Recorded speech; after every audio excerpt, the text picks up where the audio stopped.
How would you describe your training style in 3 words? First of all, I empower my participants. When they feel empowered, they open themselves and they can easily share their ideas and they participate. So first, my sessions are empowering. Second, my sessions are practical.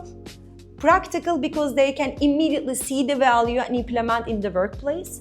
And third is interactive. I do not like, also myself personally, just the lecture style trainings. I love them to participate every single minute. So that's why I keep my sessions interactive all the time.